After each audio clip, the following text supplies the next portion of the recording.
Behind Closed Doors by Steve Atteridge, narrated by Rita McDonald Damper. Chapter 20. Father Mac expected something, but not so soon. He thought the PM too much of a coward to try and harm him until all other avenues had been exhausted. It was a miscalculation. He was right that the PM was a coward, but an impatient one. Nor was he a man of great imagination. So when Special Agent Clegg left the room in no doubt as to what was required, the PM was untroubled by moral qualms or disturbing images. It was simply a problem that was being solved, thankfully, by someone else. In fact, he was coo-cooing at his youngest son, marvelling at the swathes of baby fat and aroma of warm bread that seemed to emanate from freshly swaddled infants, and feeling distinctly sentimental when the black BMW followed Father Mac along Canterbury High Street and was waiting for him as he emerged from the other side of the tower at Westgate. The PM's wife applied a little makeup beneath his eyes and the merest dusting of powder on his cheeks to create a bronze matte glow before he left to address a gathering of Christian luminaries at the London Missionary Society as the BMW left the ring road and took the new Dover Road away from Canterbury. He was just rising from his chair, wearing his, "Yes, I'm just an ordinary bloke" smile, which really meant, "I'm the dog's bollocks." Just taking a sip of Evian before he started his speech and wondering what he was going to say. He hadn't had time to read it in the bulletproof Jag on the way there, when the BMW pulled into a dark field on the left, and Father Mac, now with a sack tied over his head, was led from the car by two men in dark suits. He knew it was pointless to resist. He had struggled, plotted, lied and dissembled for so many long years to become a player in affairs of state and stop the Islamic apocalypse he felt for sure was coming. And now all was about to go, and he was about to go with it. He suddenly felt calmer than he had in a long time. There was a moment when people know this is it. The Reaper leans on the dark stile, paring his fingernails. There's no pleading, no second chance, no point. Father Mac asked for the sack to be removed. Clegg nodded from the car. Father Mac blinked in the rainy moonlight, and he was forced to his knees. A perfume of early corn. Somewhere a late cow mooed, enchanting him back to his childhood, parsley and freshly cut hawthorn. Where would the sparrows nest now? Somewhere the smell of the sea. He smiled. A dull crack that startled something moving beneath the hedge, a slump forward. The heart continued to beat until the last message finally reached it. The BMW silently cruised away, black as the night. His body was found by a farmer the next day. There were police cars, inquiries, commiserations to the Archbishop, phone calls between the church and Westminster offices. A rumour started. Where? How? Who? Until it grew, and it had the glittery sheen of a half-truth. A phone call from someone to another someone. A radical Muslim group claimed responsibility for Father Mac's execution, people started saying. It spread like bacteria from handshake to handshake. The PM denied any such claim had been made by any group. It was scandalous, he said. The media should wait before publishing and broadcasting such unfounded stories. But by then it had attained the murky status of half-truth. There's no rumour without fire. As he well knew, it was all bubbling along nicely. The Archbishop thought it was most likely that a Muslim group had murdered Father Mac, given his inflammatory remarks about Islam. You tried to keep the lid on things, but it never worked. Words leaked like portholes in the Titanic, tit holes in the Botanic, bot holes in the attic. God, I'm tired, he thought as the words rolled around in him like oily mocking fish. His housekeeper, the shrewish Mrs. Toot, entered with a cardboard box. "This is it, his stuff," she said. "Shall I charity shop it or just bin it?" There was no family. The Archbishop realised how little he knew about Father Mac. He knew a great deal about the troublesome priest, but next to nothing about the man. It suddenly seemed all so small and sad. "Leave his things," he said. Mrs. Toot shrugged and put the box on the desk. The Archbishop was about to relent and asked her to take it after all.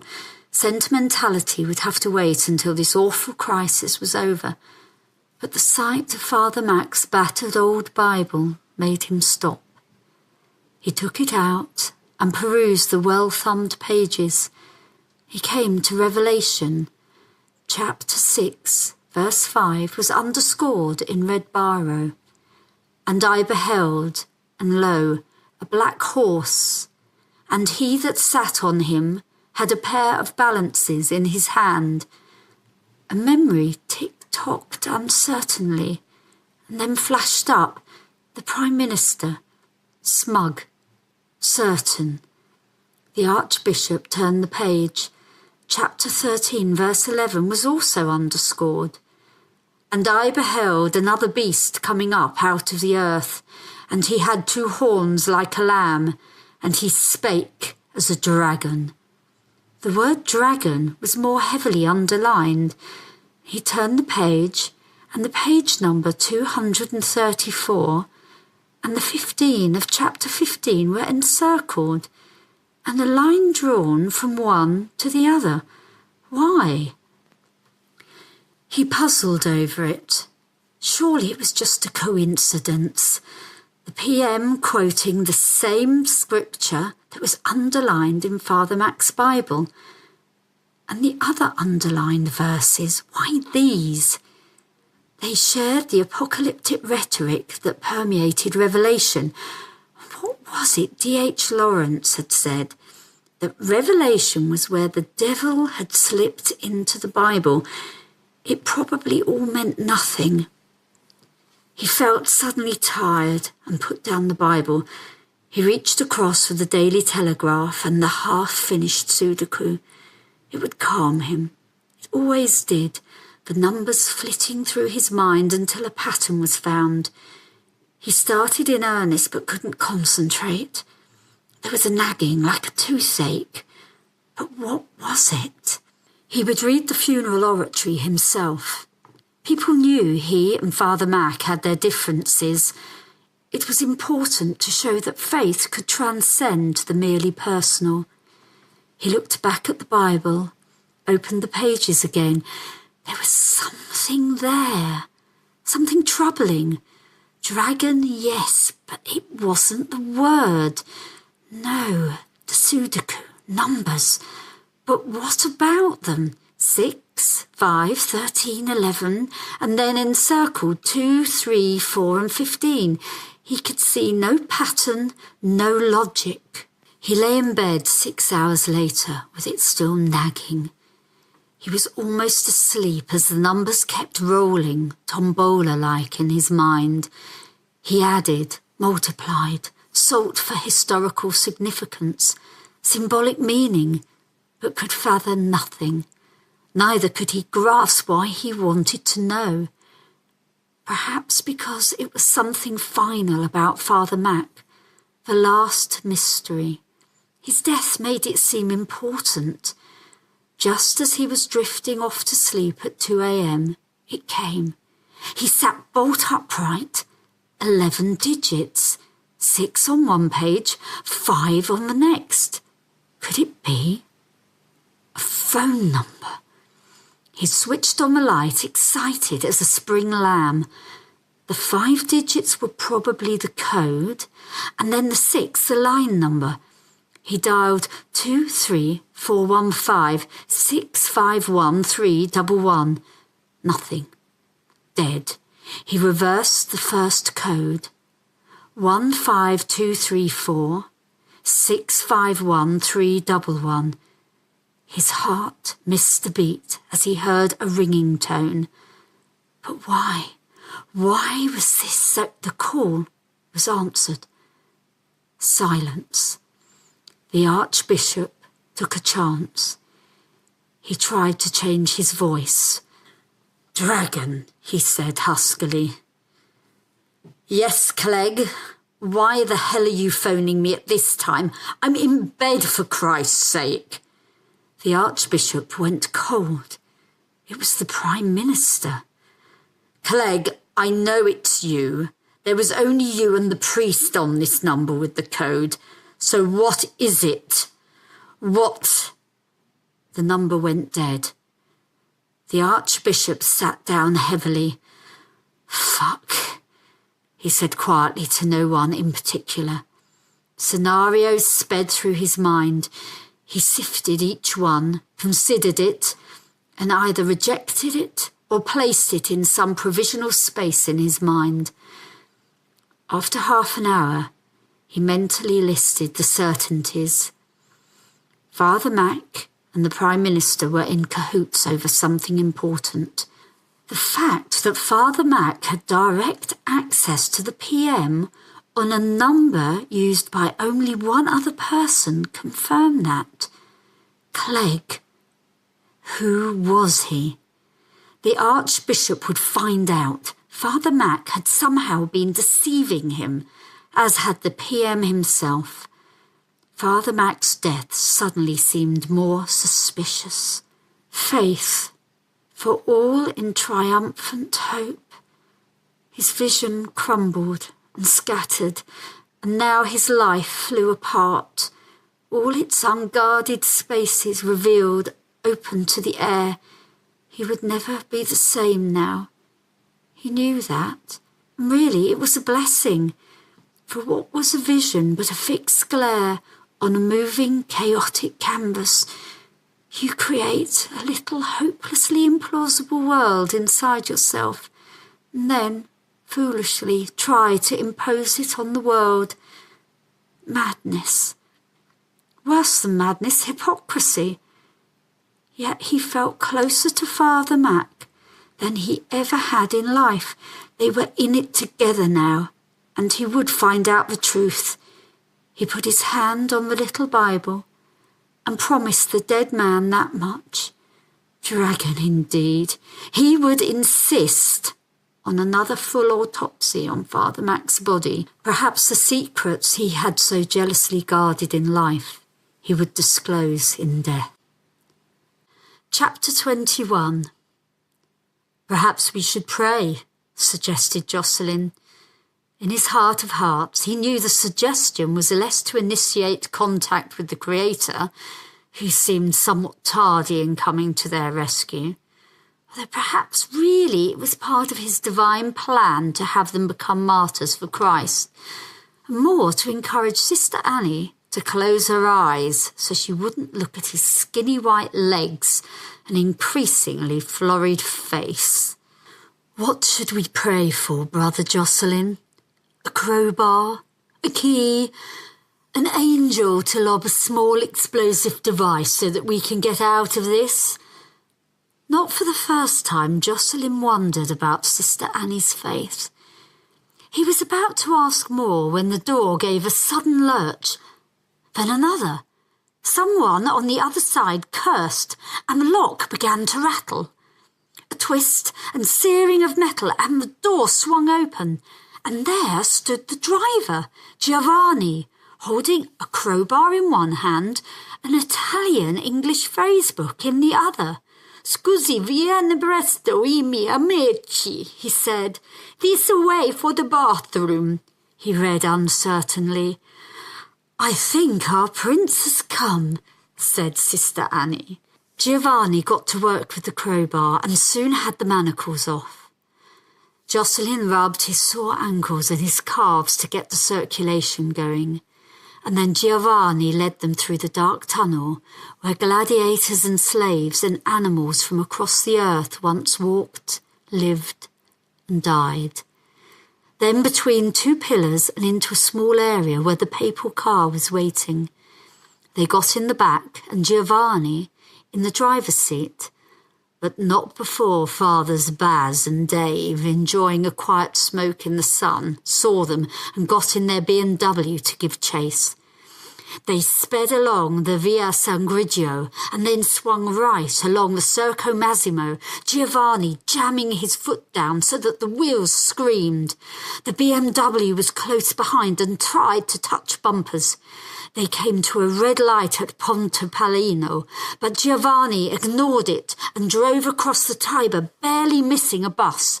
The BMW went around the bus and headed straight at the incoming traffic, weaving and dodging and screeching. The air was a cacophony of shouts and horns and curses. Jocelyn wondered if he hadn't been better off hanging upside down in a disgusting cell than being driven by a mad Italian seemingly intent on killing them. The only advantage was that the lurching of the car meant that every now and then Sister Annie fell against him. He could smell her hair, and he knew it was all horribly sinful, and promised to pray for forgiveness, but it just felt so good. And it seemed it might be the last thing he'd ever feel as the car swung right over the Ponte Garibaldi and missed crashing through the wall and into the river, only by a small miracle. In the mirror, Jocelyn saw the BMW lurch and swing around and then go into a tailspin and end up crashing into a row of dustbins. Giovanni allowed himself a small smile but kept driving. He eventually pulled off the Valle Muro Tuta by the Villa Borghese and stopped behind a van where they'd not be visible from the road. He turned to look at them. The questions hung in the air. Why had he helped them? How did he know where they were anyway, unless he'd been watching them? He pointed at his eyes, and then at Jocelyn. "I look you," he said. "Grazie," said Jocelyn. Giovanni took out his wallet, and from it a crumpled photograph. Jocelyn could see it was his father, the man he'd seen in his vision, or whatever it was. So that was it.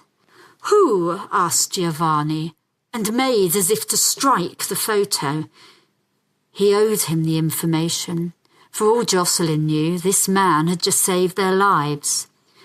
"A man called Alberto," said Jocelyn, and faintly for a moment he saw the terrible moment, a hammer raining down, dull thuds, a sickening crack, like a branch snapping.